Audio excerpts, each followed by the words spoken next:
I did not know that Japan was trying to land on the moon. No, first I heard of that was when I heard that they hadn't manned it. They launched it 4 months ago. It launched December the 11th, 2022, and only just got there now. Yeah, exactly. And it was launched right after, I guess, Orion was launched. Yes, December last year had been Orion. Yeah, well, this was December the 11th. Perhaps they were hoping to hitch a lift. They said it just took the long tour so it could take some photographs of the Earth. Oh, that's nice. And the one link there shows the animation of the photographs of the Earth. The one that says iSpace, just open that up and take a look at how many different sizes the Earth gets to be. Depends what camera you're using. Well, these are animations because there was nothing outside of this thing to take a selfie. That would account for it, yes. Okay. But their depictions of the size of the Earth is dramatically different. You know what it tells me? It tells me that it's not as easy as they think it is. It's not as easy as they make it out to be. That is true. This is stuff that's just in the news again on the faking. If you look at the one that says moon landing hoax, yeah, this guy is just new on the scene. He just started writing, I guess he writes fiction.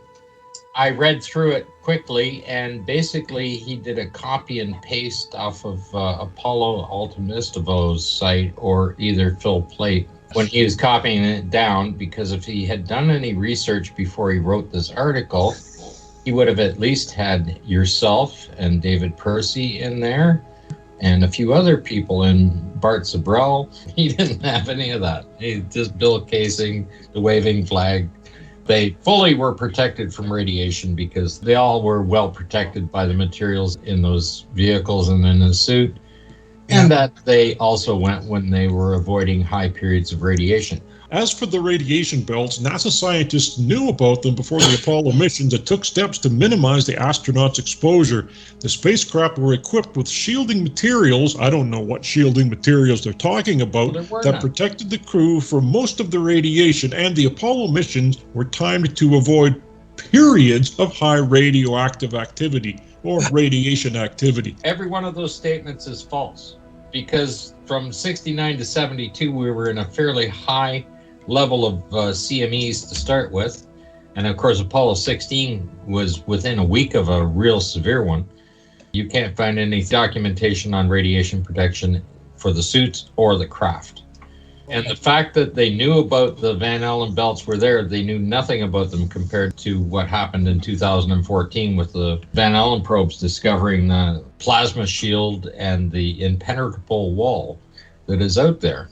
Here we go back to these telescopes and radios again. Moreover, the moon landings was witnessed by millions of people around the world, including astronomers, journalists, and ordinary citizens who observed the events through telescopes or on television. The radio signals from the Apollo missions were also tracked by a network of radio telescopes around the world, providing independent confirmation of the spacecraft's trajectory and position. Where is it all then? Where are these guys? Why aren't they coming out into the open? We should invite this guy on the show. I mean, he writes pure fiction. This guy wasn't even born when David Percy wrote his book. If an article does not include yourself, David Percy, Bart Zabrell, if it doesn't include statements that they've read through everything on the Ollis site, they should have a listing of the number of books that they've read on the subject. And then let's get a little up to date and get Randy Walsh's book in there and Trevor Weaver's books in there. The fact that they've watched all 512 videos on the Apollo Detective site. Yeah, I don't think they're going to do that somehow. It's basically just a cut and paste job using the standard no stars in the sky, waving flags, all that stuff. And as you say, it's interesting, he only mentions Bill Casing as being the person who started it. Well, he probably did start it. But a lot of people have picked up the baton since then. What about Jarrah White's work? Never mind us. There's a ton of work out there. Yeah, there is. Coming from other countries. Well, Xavier Pascal in France was doing some very good work. Exactly. Being a computer scientist, he knew what he was looking at. And he wasn't impressed by it. You take a look at all the authors on the Ollis site with PhDs. that are writing those articles. Yeah, Phil Coots has done a series of articles. They're worth reading. I mean, that was done about 10 years ago, the first one. Then you've got your old Taffy in Thailand. He's done some interesting work. He's upset a lot of people, which is a good thing. One of the biggest obstacles that we have when we're talking to people and when we're presenting stuff is the fact that people have wanted to explore forever. And from the first time the Wright brothers got off the ground, you have to go higher and faster and higher and faster on it. Then the movie industry hit, the silent movies. What were they doing? They were trying to portray man on the moon. One of the first films ever made was that. The imagination was there, the desire was there to achieve this goal.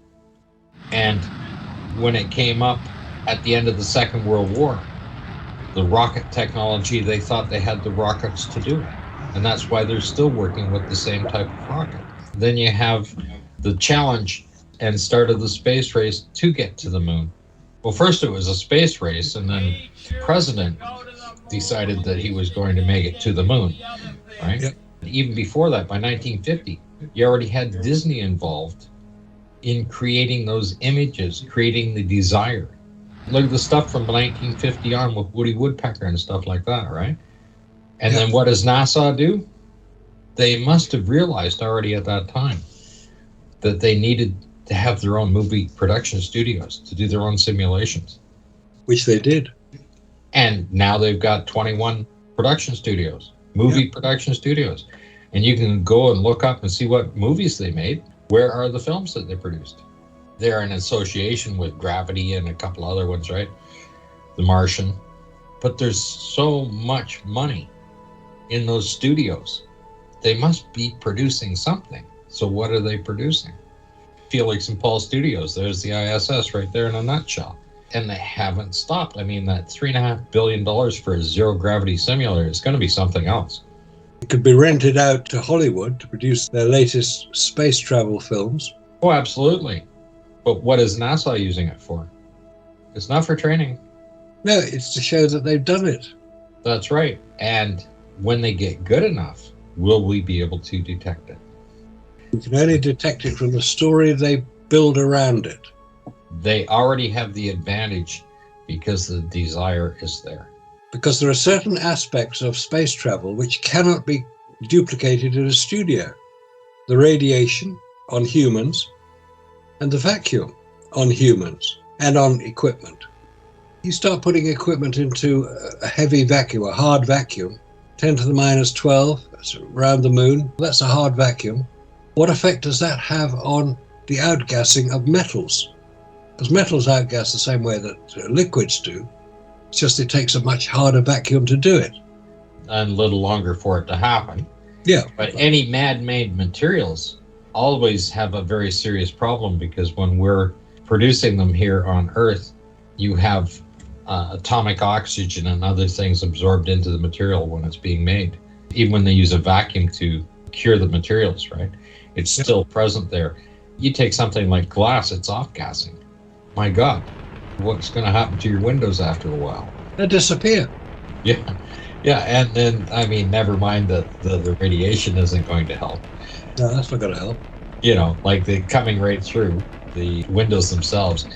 And like I said, you take that young writer there, I mean, we should just bring him on the show and say, oh, you show us. Like, you're treating us like whatever, and you don't even know who we are. You write an article on there and going, oh, we're just stupid. It's all been debunked. It's just a rehash of a previous article. Like I said, it looks like he did a copy and paste from Palto Altavistimo or something like that. Or the Institute of Physics article. Remember that one? Yeah. It's the same sort of thing. It's just copy and paste from some other group, and he put his name on it. So yeah, be interesting to invite him on. That Japanese craft that crashed near to the moon, I reckon they had the same problem as the Israeli craft. Remember that? The Bereshit, 2018, the Bereshit craft from Israel got all the way to the moon and then crashed. My suggestion was that they examined the the engine mounting that they had 3D printed. Now, if that started to get weakened by the hard vacuum, that would be why it would crash. Maybe the Japanese craft had exactly the same problem. It's interesting, it happens just as it tries to land on the moon, it goes haywire.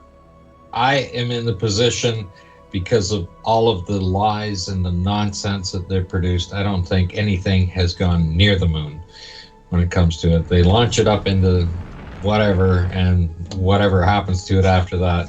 4 months to get to the moon. Yeah, but the other thing is, Scott, I mean, I don't have a problem with that personally, because there's no way I'm going to put $22 million onto a SpaceX rocket just to send it off into the ether and then not have any result. That's an awful lot of money to spend. So I'm looking at it and I say, yeah, these people are trying, these countries are trying to get those craft there, but why aren't they getting them there? I mean, the Japanese, are you kidding me? The Japanese would have been the first ones because of the technology that they had. Look at the radios, Nippon Gaki, Nippon company. They were putting out quite a lot of products in the 60s, electronics. I mean, Sony was too, granted. But these satellites and these things that are coming from Japan or China, I mean, they would, if they can't get anything on the lunar surface, then something's wrong. And this is, to me, is the same story, whereas it's very difficult for them to get anything up there. Never mind put a man on there and try to get them to the lunar surface. Yeah. These guys can't even get a spacecraft there, not even a probe, and they're crashing. And you're right, same thing with Israel. In its last phase, bang, lost contact. The 4 months it took to get there means the average speed was 86 miles an hour. And then if you look at the detail on it, it went into orbit at 100 kilometers, which is 60 miles. So it has to be traveling at 6,000 miles an hour to get that orbit speed. If it's going to go 86 miles an hour on an average time frame, it's going to have continuous power to keep the speed up, because it did not reach escape velocity. Like, it can't just coast there. I mean, escape velocity is 25,000 miles an hour. Escape velocity from Earth. Yeah, but that's the rocket. That's the ship on the rocket, so it's going to go. That's not a problem. It's getting it there, orbiting it, and then landing it. That's where they have the problem. It's landing the thing. It's trying to get it down. And same thing, the Israeli craft had that problem. The Japanese craft have got that problem. I wonder if we're going to see America have the same problem when they try to get something down onto the lunar surface. From the lunar gateway, you know, that ISS in lunar orbit. I mean, it makes no sense, because 50 years ago they just fired a big rocket, a Saturn V rocket, got the thing into orbit around the moon, got their craft down onto the lunar surface, walked around for a bit, got back in again, fired it back up again. It was all so simple 50 years ago, but they can't do it now. Not nearly as well as one might think. For someone who may go down in history as one of the same page as Christopher Columbus, on the same page. I mean, in the Gallup poll conducted last Tuesday and Wednesday nights, only 50% of the public named correctly Armstrong as the first person to walk on the moon. Isn't that crazy? Yeah. Only 50%. Yeah. Some thought it was John Glenn. Some thought it was Alan Shepard. 28% couldn't come up with any name at all. No, it's interesting when you start looking at it, how little it's known about. I mean, how many people could tell you what the Pentagon Papers were about? Or the House Select Committee on Assassinations? Did they actually plan the assassinations? Or did they review them? Both. Well, nobody really cares about the moon landings today. That's what it seems like. I mean, the Americans, you'd think, would be right up there, but they don't seem to care much about any of this. That's the only part of the Apollo missions that remains the same. Yeah. The reverence to the flag. It's pretty interesting that you can motivate an entire nation over a single image. But these articles, they never end. They keep coming up with it, and it's like they have copied and pasted the same information. They start with Bill Casing, they go on with the waving flag, and then shadows, and they're pretty much done. And they don't have anything. They need to bring themselves up to date with the stuff within the last 20 years. or even the last 5 years, which really shocked them. Just the stuff we've been doing will shock them, put a stop to their nonsense. The problem is that it's not that they don't see it, because when they get angry, it's because they can see it. And they don't like people contradicting their belief system. Well, because it cuts into their educational system as well, because they're being taught misinformation. They start at a very early age public school, teaching it to indoctrinate these people into that, but they continue on through the universities with the same stuff. And these people come out with a PhD that has no value to them because they're not viable in the workforce with the information that they were taught. That's true, yeah. Physics girl comes to mind all the way. She is just a parrot for them. They taught her to be a parrot, and she's not bright enough to know the difference. If she actually studied physics, realized what she was saying, how could she not know if she was an actual student of physics? Because she only studies things that are supposed to be the correct things to study. Right. But to sit there and display a formula that is completely just incorrect, is just off the wall incorrect, it just astounded me. And that's being supported by a team from MIT, which means none of them know the difference, or they wouldn't dare post that, because the rest of the world can see it. And I'm not talking about me, I'm talking about other universities and their students. They look at that and they take a glance and go, who the hell is she? Which is why what Raza said the other day on his chat, that nobody in China believes that America has landed on the moon. It's remarkable. Well, that's the same as Bill. He said you can't find anybody at the universities over there that believe it. They think it's a joke. By the way, another person who is sliding off the scale, disappearing, is Amy Sherrill. All right, yes. She hasn't posted anything within the last year. Oh, it's title. Amy Sherrill title. It's all a matter of pronunciation, isn't it? She's been encouraged by the wrong people. And she's going to be looking at a bit of a, shall we say, a bit of a fool when these come out. Because eventually all this is going to come out. The whole moon landing thing is going to come out. Because until America lands on the moon again, allegedly, for the first time, we're going to believe the Apollo story. If they can't make it back to the moon with 21st century technology, who's going to believe they could do it with 20th century technology? Nobody. They'll all say, oh, look, they faked it. Well, the thing that we're looking at right now is even the Apollo rockets, at least they lifted off the launch pad. I don't care how they did it. You imagine 50 years later, with all of the technology, the computer technology, the guidance systems, everything else, all the thermal controls, like all the sensors that they can put on a machine to control it. You just see Elon Musk sit there and say, well, we had another run. Yeah, that Elon Musk launch, the Starship, was just a repeat of the Russian N-1 rocket. Yeah. 50 years ago. That blew up. Yeah. With all those engines there. Yeah. But even Apollo, they did have the technology to put together a missile to get it off the launch pad, and a very large one at that. Yeah, and they did it, what, 13, 14 times? But it didn't destroy the launch pad. No, lumps of concrete flying off everywhere. Didn't destroy the launch pad, didn't do that, and they successfully launched the thing every time repeatedly, and nobody's even doing that today. Because they're not using the same type of rocket. I mean, don't forget that rocket was designed by Wernher von Braun, who was quite a genius at designing rockets, as was Sergei Korolev. Once those two died, Sergei Korolev in 1966, Wernher von Braun in 1977, rocket launching was sort of a bit of a problem. You'd think they would have the data to study. They think they would have it recorded enough, the knowledge to be there. But quite obviously it wasn't, because what happened after Apollo? The US started using Russian rockets. Yeah, and because they lost all the technology. Remember that comment by Don Pettit? And it is lost. Yeah. Not that it worked to get to the moon, but it worked better than what they've got now. Yeah. It doesn't work. And have you seen any of the data from the Artemis program about the radiation readings that were being recorded by those two crash test dummies? I went looking for it. I can't find any data. You take the last 50 years. Where's the advancement in any rocket technology? They had to use Russian rockets.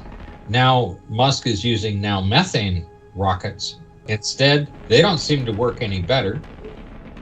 Okay, but they keep claiming that they've got more power in this, and like even NASA going, well, we made rockets, now they're upgradable, right? Now we can get them up to 500,000 a piece, right? Just let's see one launch. Instead of having all these extra engines, just put one on at 500,000 and let's see it launch, right? They don't do that either. Yeah, because that would spoil the story. You realize what Musk launched, there's no payload on there. That's just that and the fuel. And it didn't get very far, did it? Was it about 30 miles up? It blew up? 39 kilometers. That's what, 25 miles? It's halfway to the Kármán line. If you look at Apollo, hit so-called 42 miles, and it was, 6,700 mile an hour? Yep. Right? And this thing was like 22 or 300 mile an hour and burned all of its fuel up in 2 minutes. Yeah, it wrecked the launch pad when it took off. Well, Robert's got the shot of that when the big cement block going through the back of the car. That's right. I saw that. Yeah, that's good. Yeah, that's wild. And you can actually see the stuff going out into the ocean. I mean, like that stuff was traveling. Yeah. Well, it was a powerful rocket when they launched it. Well, it's not just the power of the rocket, it's the expansion rate of the fuel as it burns exceeds the speed of sound. So I didn't look up to see how much methane, the actual speed that it's running at when it's burning. I mean, the reason why a rocket goes 17,500 miles an hour is because that's the speed that the fuel's running out of, that they're burning. That's the expansion rate. Like a car, you put your foot on the gas and when the engine hits red line, you're done, right? You can't go any faster. Well, you got to have the fuel like that. And if anybody says that that isn't so, you take a look at the other versions that they're trying to do where they were using a nuclear generator to superheat the fuel so that it expands faster as it's being burnt to get up to faster speeds. Right? They want that expansion rate to be faster to push the vehicle, right? That's the one that they say that they needed a nuclear generator that could power the entire UK. The vehicle's going to be 6 miles long or something like that. Yeah. And all of it's just going to be for fuel. It's a bit sad, really. Yeah. The fact that nothing has really changed very much since rockets were first launched back in mid-1940s, when the V2 rockets, they were the first rockets, designed by Wernher von Braun, and they used liquid fuels, and they were quite good. Some of them blew up, a few of them landed on London. And then they just developed the V2 rocket into bigger rockets, the Jupiter rockets. All they did with those was just the amount of fuel and time, how long they're going to burn at, and just let them fall out of the sky, right? They were just, it's not like they were smart bombs or anything. No. Like that. But nothing has changed. The V2, would they hit 400? Yeah, something like that. Oh, buzz bombs, because they had a little propeller on the back when they dropped to try to make sure that they nose down, right? Yeah. Because that's what exploded when they hit the... I mean, basically that was cruise missile. And then they developed the rockets. They were supposed to be developing another one. The V2 was the one that hit London. And they were developing a V4, which is more powerful. It was supposed to hit America. Trouble is, they never got it off the ground. And they've been trying to get rockets off the ground ever since. It's almost like they're going backwards with their technology. It's like a lot of things, right? You can design a rocket for a particular size and power for the thing, and it'll work quite well. If you take and you make the thing larger, it doesn't react well. And of course, the airplane industry is a prime example of that, the amount of testing. You just can't take the design of a small aircraft and say, okay, well, let's just make it bigger. Yeah, that's true. It doesn't work. And I understand that with boats. You can have a perfect design on a boat, say it's a 16-foot boat, and the hull design is perfectly. You can't take that same design and say, oh, let's make it 20 feet. Just expand the dimensions of it, because now it doesn't work right on the water. It's quite different. And the rockets are exactly the same way. Quite different. But NASA doesn't seem to know that. They're finding it out. Like even the guidance systems that were set up for Musk on his tests there, right? Those guidance systems would have been tested on a smaller rocket. Yeah. And he just transferred those guidance systems into a larger rocket. Then the weight changes. And you saw what happened. As the fuel went empty, the top part of the rocket, the center of gravity goes higher and higher and higher on the rocket. Then it spins around. Now the guidance system can't control it. If it was on a smaller rocket, the guidance system probably could control it because the weight differential being on the top there wouldn't have as much of an effect. And then, of course, the length of the rocket comes into play as well, right? That same effect that you saw there would be the same effect that the lunar lander would have as the fuel tanks became used up and there's less and less fuel in there. The lander itself, the Apollo lander, would have become very top heavy. Yeah, very top heavy. And the reaction would change. If Neil's in there operating those little retro rockets, it might be okay at the first when the weight is at the bottom of the machine, when they're descending. But when it's at the top, it's just going to flip. And there wouldn't be enough power in those retros to do that. And they never tested that.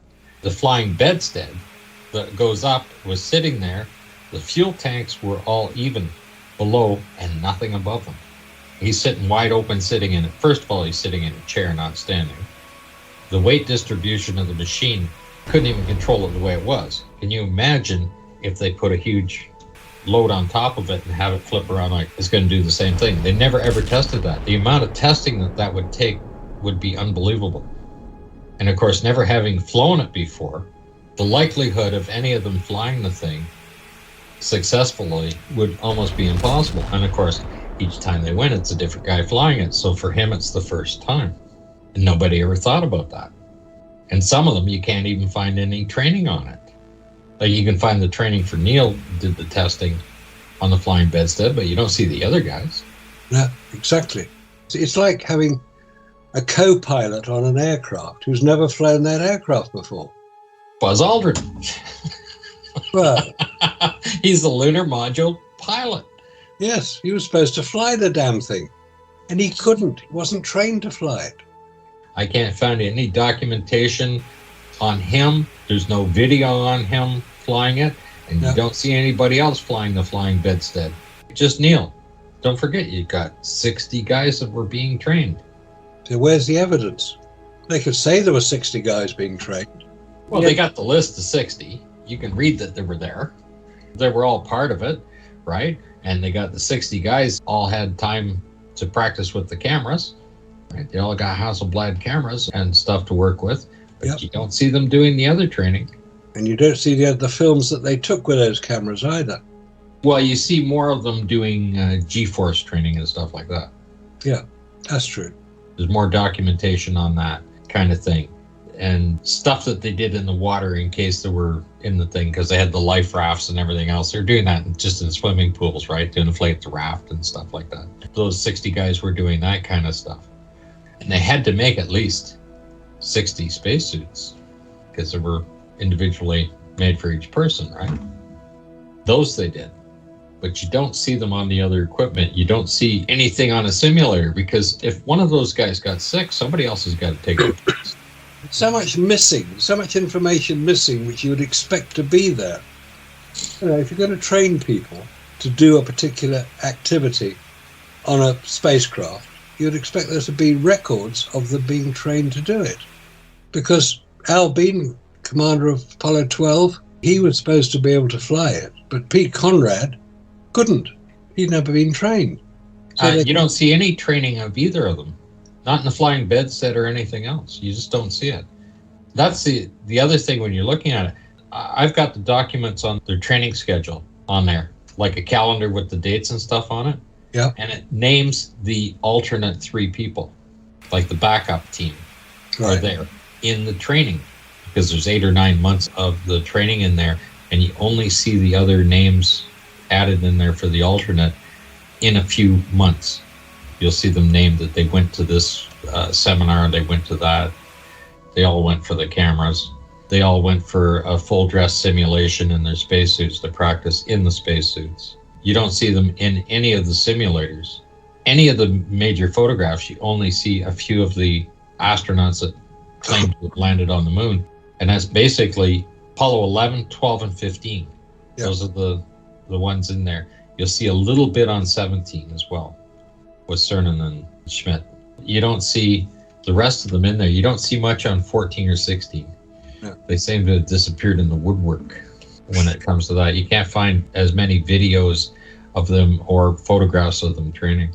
I mean, once you start picking apart the Apollo story from a purely common sense point of view, you just don't find what you expect to find. NASA have got a real problem because they're desperately trying to maintain the fiction of Apollo. And they're also now trying to get back to the moon using the technology of the 21st century. Maybe they will.